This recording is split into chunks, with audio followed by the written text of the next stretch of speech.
Hi, this is Pat with Sew 406 coming to you from my studio in beautiful western Montana.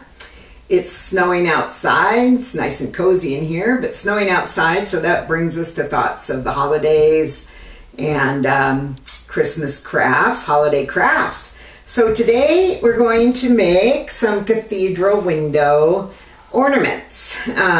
So they just use your scrap fabrics, and they can be made in different sizes. And this one is made with just 5-inch square, and these are 6 and 7-inch squares. And they are just fun and very few simple things that you'll need to make these. So I went through my scraps, my Christmas scraps, and had lots of choices. I decided today to do these two fabrics because there's a nice contrast. You want a lighter and a darker fabric. The lighter fabric is on this one. You can see, I believe that to me the lighter fabric shows up a little better with the contrast. This one's made with the darker fabric on the outside, on the corners. And I just think that, I mean, it looks great, but I think that the lighter on the corners shows up better. So there's all kinds of options, of course, with Christmas fabric. So here's a nice one with ornaments and a little red and with dots on it. Here is another point set of fabric. Isn't that beautiful? I wish I had more of that. This one is a nice holly print. I thought that would be fun with the stripe. This one, a little different colorway, but a lot of people change their colors for Christmas. So this is some Christmas gnomes. Here are some snowmen. Again, a little lighter, different colorway for Christmas, but a lot of people do different things other than the red and green. Here is fun one, Christmas avocados, who knew? But anyway, so the choices are endless. What you have in your stash works, or go get something new. So in addition to that, you'll need one piece of fusible interfacing. I use the Pelon SF101, and you can cut this in a square, the same size square as your fabric, or you can use a template and cut the circle the size that you want. You will also need a circle template, so you can use a template ruler, or I simply use a plate or a bowl, and it works great. In addition to that, you're going to want to have some thin ribbon or a string, heavier string. This is 1/8-inch satin ribbon. This works well. This is going to be for the hanger, the string to hang. I've used the button and carpet thread, which is a nice thick thread that you could use. I've used the wax thread that I have left over from my shoe making. And then you're going to want some embellishments for the center. So I have here a lot of I have bells in different colors, different sizes. I have some cute little snowman buttons, snowflake buttons, just some nice jewel-like buttons, a heart button, just whatever you may have. You can just use regular buttons. These are wooden buttons, or you could go all out and get something like this that's got a little bit more glitter to it. This is just a regular button. I used it on this one, and you can see that it looks great. So you don't have to go buy anything, just use what you have. So our first step is going to be fusing our interfacing onto our fabric, and we're going to go do it on the lighter fabric. If you do not have interfacing, you can do it without. I just think it gives it a nice cleaner edge than doing it without. So then I just place my template down. I'm using a heat erasable pen, and I just go around my template, and then and it will not show, so you can use any pen you like, pencil, whatever. Then you're going to put your fabrics together, right sides together. And then I like to pin these because I want to make sure that my circles are as perfect as possible. Our circles are going to become our squares. And the more perfect our circle is, the more perfect our square will be.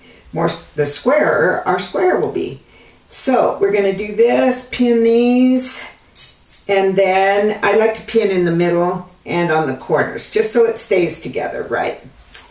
And so then simply cut this out with your scissors, and then we're going to head over to the sewing machine and get ready for the next step. Okay, so we're at the machine and we have our two pieces together here, right sides together, and I have my seam guide here at 3/8 of an inch. You could do a half inch if you like, but a 1/4 inch I think is a little too small.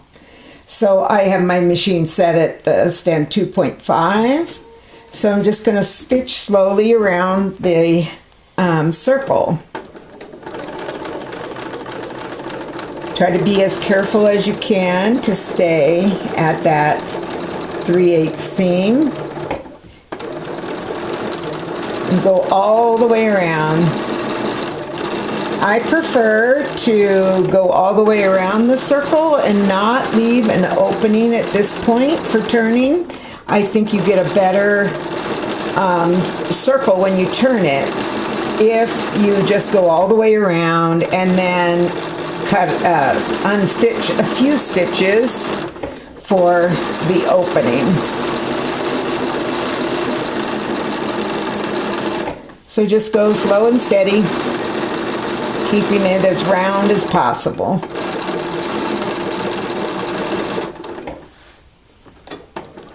And just do one back stitch. Okay, and there we are. So now we have our circle, and we'll go back over to the work table and go to the next step. Okay, so we're back at the work table.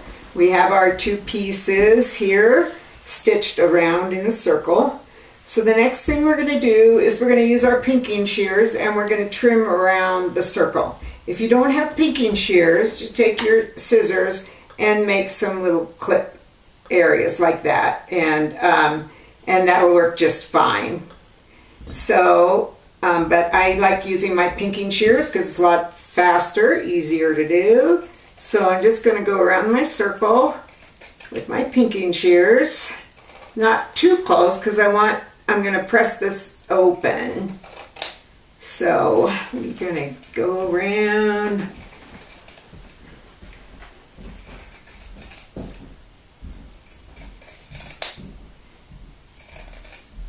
Keeping it fairly even if you can, as best you can. So, okay, we're back to where we started. Now, what I like to do, especially when I'm turning something that's been sewn right sides together like this, especially when it's round, I like to press this to one of the seam allowances over. So I'm going to take my iron and I'm just going to go around and press this back.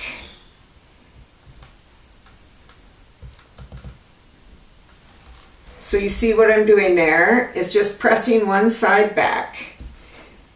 And what this does is it gives us a nice edge when we turn it. And it's especially important where we're going to have our stitching removed for our turning.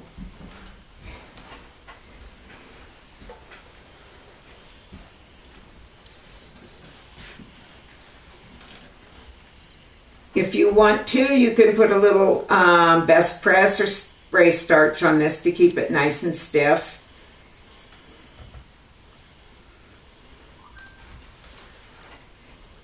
Keep going around, Press it as nicely and as firmly as you can.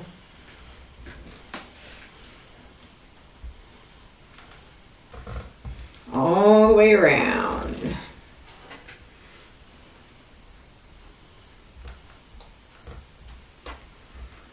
Sometimes I need to use a stiletto to try to get that up and separated. That's fine. This is why I don't like to use a 1/4 inch seam on this project, because I want a little bit of room to be able to press this over. Okay. So now where I'm going to take my stitches out, I like to press the other side over as well. So I've got this stitch or pressed in a bit there, and then I'm just going to pick a side. I like to do it on the side, on one of the edges where I haven't done my back stitch. So I'm going to take that and I'm going to press this dark part over as well, just in the area where I'm going to do the stitch removal. Now you can do it all the way around, and that works great too. If you're patient enough and you want to do that, that works great. But I'm just going to do this here a little bit, and you can see I struggle a little bit with keeping this other piece down.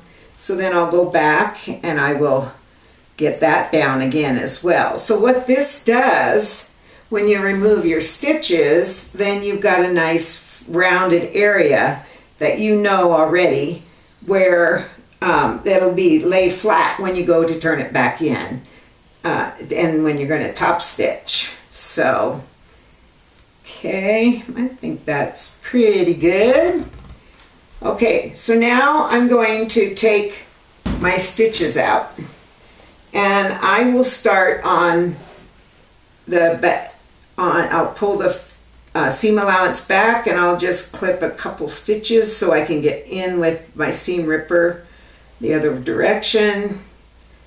So there we go, and now I'm going to go in with my seam ripper, and I'm just going to rip a few inches out of that. And once you get started, it's a lot easier. It's best to have the red ball of your seam ripper down, because that prevents you from ripping your fabric. So I go a couple inches, and then because it's not back stitched, it will open up a little bit more if I need to. Okay, so there we go. Now we're going to turn it. I always make my hole smaller than I need to, but I like it because it's less to fuss with when you turn it around.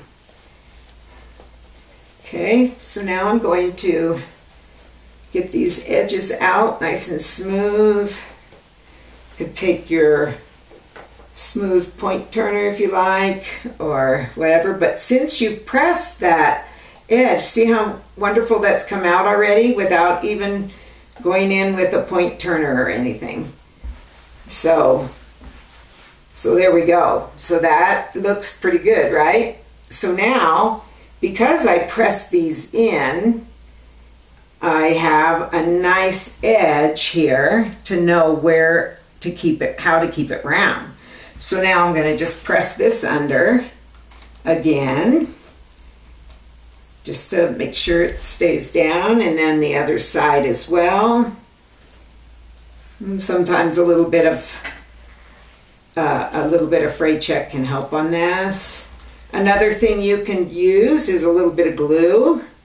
I have a little bit right here of this great Acorn seam align glue.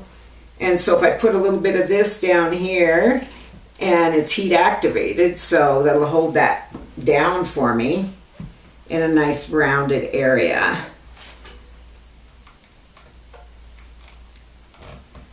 It's heat activated, so hold that on there for a minute. Okay, so now we're going to press the whole thing.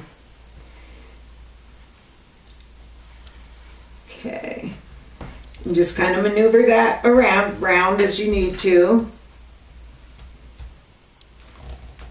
Press it nice and smooth, nice even press all the way around. Okay, we're going to do both sides, maneuver this around a little bit more. And we're going to press this smooth. If you get a little part that puckers out a little bit, just poke it back in a little bit, and we're going to top stitch so that'll just stay in. Okay, so we'll get this done, then we're going to head back to the machine. Okay, so we're back at the machine and we've got the all pressed and ready to go. And it looks, because of the way that I did the stitching all the way around the circle and then took some stitches out for the turning hole, it looks very nice and smooth. There's the turning hole, but it's still rounded. Oftentimes that'll go flat when you have to, when you try to press it under with a circle. So I have my stitch length set at 3.0, and I have on my edge stitch foot, or a lot of people might call it a stitch in the ditch, and I'm pushing my needle over to the 3rd position so that I can stay right next to the guide and very close to the edge when I'm stitching. So I'm going to go ahead and top stitch around this. Just do a little quick back stitch, just one, because I don't want it to really show up a lot. And I'm just going to go around very nice and slow, keeping it steady and helping with the stiletto if needed for any puckers.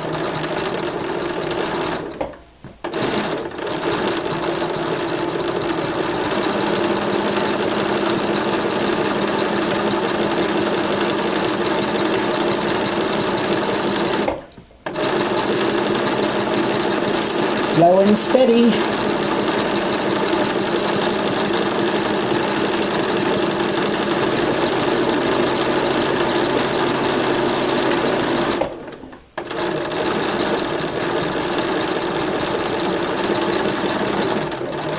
Okay, and there we are, back at the start.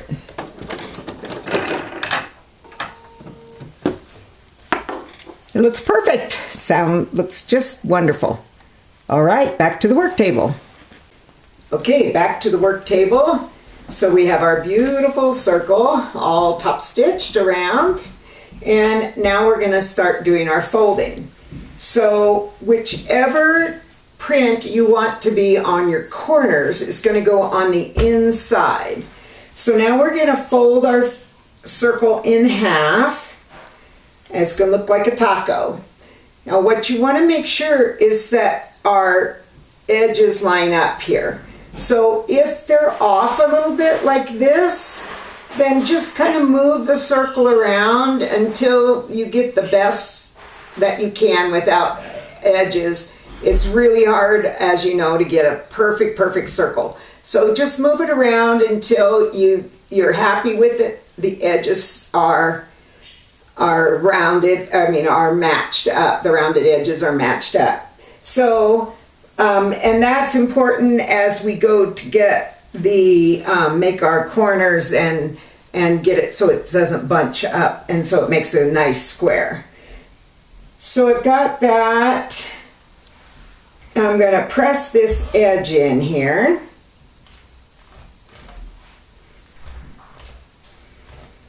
Nice hard press on that because I want that line to show. You can also take some pins and mark it with pins or with a marker that will go away with the iron as we're done. Okay, so here's my center line. Oops. Here's my center line. Now I'm going to bring both ends in to the center and press. So I'm bringing these rounded edges into the center line. I'm going to just put a little clip on this to keep it there. And then we're going to do the same thing on the other side. Okay, so hopefully those will meet right in the middle. Okay, so I'm going to press that down. And I'm going to clip it. So now what's important to do is to make sure that these are lined up properly and that they're even. So I'm going to fold it now. So now it's going to look like a burrito. So if you look in here, our edges are matching. Our rounded edges are matching on both sides. If it's not, if it looks like this, where it's uneven or one edge is back more than the other, you need to just readjust these pieces here. So move it however you need to make your burrito nice and even all the way around. And it should be even, this and this distance should be the same all the way around. So if I put it on my table here, I can see that distance here and here are the same. Okay, so now that we've got that, we know it's good. Let's press it a little bit more. Try to keep those down.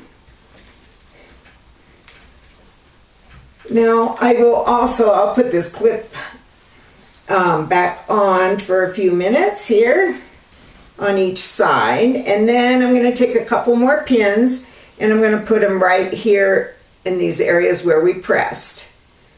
Just kind of marking that for myself here. Just make it easier as I go for the next step, because we're going to refold this again. Okay, so here we got these in. I keep poking myself.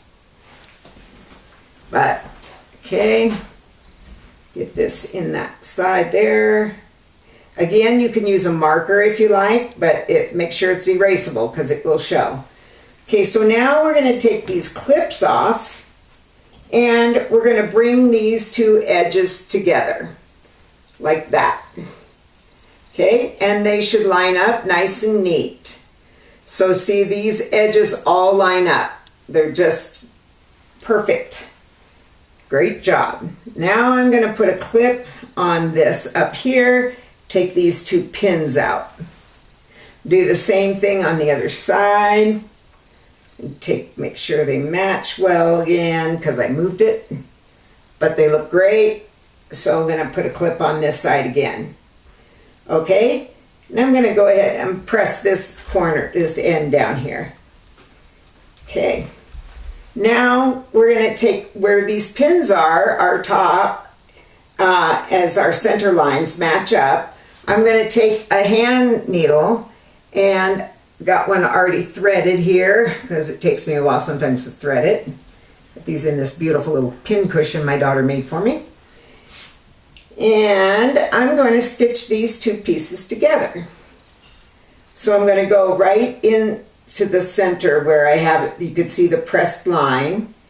And I like to go right up into the seam allowance, which can take a little pressure. And you want to be right in, not too far in, just like in there, and then we got our knot. So I'm doing a double piece of regular sewing thread. And then I'm going to just stitch this a couple stitches right here, like this. And just a few is all we need. Do one more and then I'm going to knot it. Okay, so now I'm going to knot that. And then when I knot something, I always like to bring my thread back through just as an extra anchor. Okay, oops, got caught on my clip. Okay, so there we go. We got that. So then we're going to take these clips off, and now we're going to open it up like this. So this that we just stitched will be in the center of the other two pieces, but we're going to pull those out. So now we've basically got it folded the opposite way from what we had.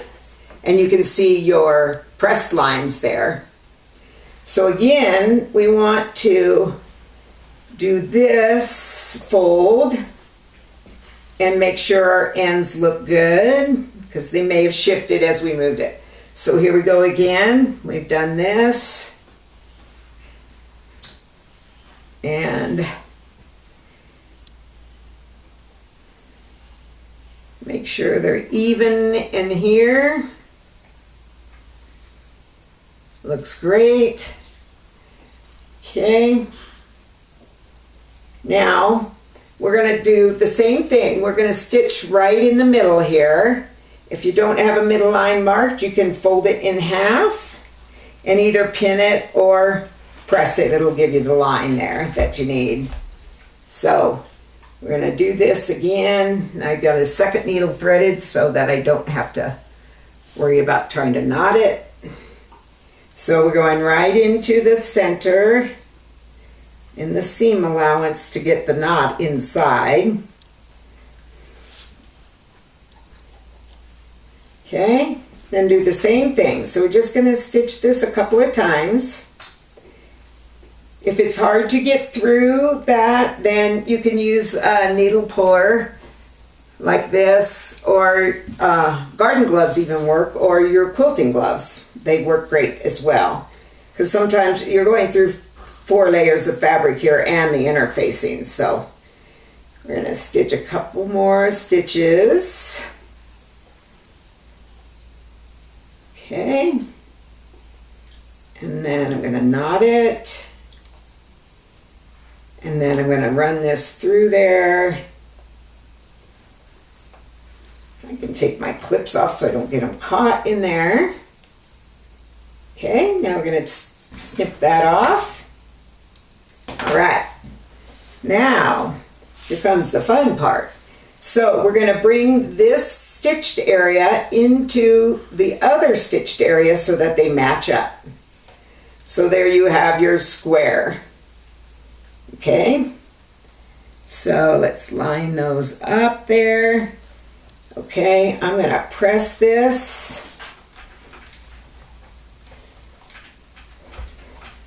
Okay, now we're going to pull out the corners. So we got this, we're going to go in here and grab this other corner, holding the center as best we can.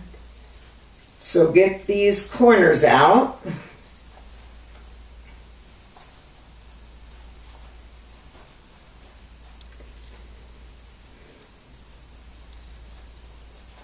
Okay.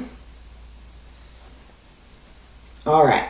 So now we have all of the corners out. Okay. So now I'm going to press these 4 flat areas. That helps with the last couple of steps here. You'll fidget around a little bit. You want to make sure that these pieces down here come all the way out, just like that. Okay, so now I'm going to press these flat areas nice and smooth while I'm still holding the center.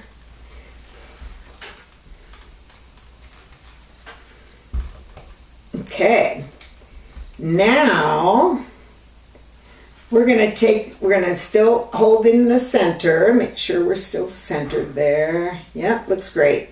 Now we're going to flip these corners back. So you're just going to flip it back. You have to do a little fidgeting with it, and that's okay. And do a little kind of start it, get all of them started, and then we'll go back and we'll even them out. So just flip that back like that. And then this one, last one. Okay, little fidgeting. Okay, so now we're going to take some time and we're going to get these evened out. So we want to get this to a point, but we want to keep that smooth. See how nice that looks there? So that's what your goal is, to get them like that. Okay, so we'll get this maneuvered around a little bit. This one as well. Kind of poke them in the back and then smooth them out. Okay, I think I want to move that one a little bit more, see how they look on the back too. Okay. Now, we're we got, that's pretty good. We want our center, all of the points in the center to be flat that come out from what you just turned. Okay, so now you can also use a purple thing or a stiletto, whatever you might have to help get these straight. And then we're gonna press it really nice and firmly to keep them down. So you'll kind of point your corners down like that when you press it. Okay, so get it really nice and flat. Okay, so the next step is the hanging piece, the string or ribbon. So you look at your design and see if there is a certain corner that you want to have up. This one doesn't really matter all that much, but I think I'll just do this one. So we're going to take our ribbon or heavy thread and we're going to go in between the flipped over thing and the back side, and we're going to punch a hole here. This is a saddler's needle, so it doesn't have much of a sharp point, but we're going to poke it in there. If you have trouble with that because you're going through 2 layers of fabric and the interfacing, then use your stiletto to poke the hole first and then come through. So we're going to pull it through. Now this is just a single piece of thread, and it is not, so you don't want it doubled. Okay, so now we're going to pull the corner back and we're going to go back in next to the hole right there, not, just barely away from it. So poke that through like that. Okay, pull it through. And so then you have a loop on the inside of your corner that's opened up. Okay, so I kind of leave myself quite a bit there because I can always make it shorter later. And then I cut this here and I'm going to tie a square knot. So a square knot is simply cross right over left. Make your knot with that, and then cross left over right and knot that. Okay, then you pull it tight and there you have a square knot, and it shouldn't slip or come undone if it's a square knot. Tighten it up. If it does slip, you can either redo it, make sure you do the square knot, or you could put a bit of fray check on it to keep it from coming out. So we're going to pull this out. So see, this is just that little corner back there, a little bit of thread there. Then we're going to put our corner back the way it was. We've got to kind of maneuver that around again. Okay. There we go. Now we have our nice hanging. So the last step is to decide on the embellishment. So let's see, I have cute little snowman. It looks cute in there but kind of fades away. Nice button. That's nice colors but nothing special. Okay, we got a gold bell or a silver or a red bell, and I'm kind of thinking I like the red. Okay, so now we're simply going to take a regular thread. You can use a little bit heavier thread if you want, but I just have a regular thread that's doubled. I'm going to take my little bell off of there, and I'm going to go all the way down to my first area that I stitched together. So if you lift that up, it's right in there, and I'm going to go in there and it's going to hide the knot, and it's going to help us keep everything together. So right through there. Okay, then I'm going to go over the top piece here, that top piece, and I'm going to go back down through the lower piece, the lower stitching that we did. And then, because that'll hold it all together really nicely. And then I'm going to go and stitch in my bell. So I'm just going to stitch in there. Oh, so it wants to float around here. And go back and forth a few times until it seems tight enough. And sometimes the bells may lay a little bit funny, so you could put a little dab of glue on there. I use E6000, or you can just use Aleene's, anything that you have. So I'm just going to go back and forth a couple times and go through the fabric where I've already stitched to hold it in tight. Back and forth just a couple times.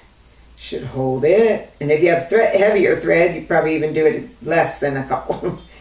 Less than I'm doing right now. So I'll come back around, do one more good stitch in there. And my needle's getting stuck, so I'll use my needle puller. Caught on the corner. There we go. And my thread just broke, but then you would just knot it, and there you go. There's your finished ornament. How cute is that? I think anybody would love to get one of these, and they just look cute. Hanging on your tree, hanging in the windows, or wherever you like. So thank you so much for sewing with me. I intend to do more holiday sewing and get some more videos on. So please feel free to subscribe and come back again and spread the word. I appreciate it very much. Thank you.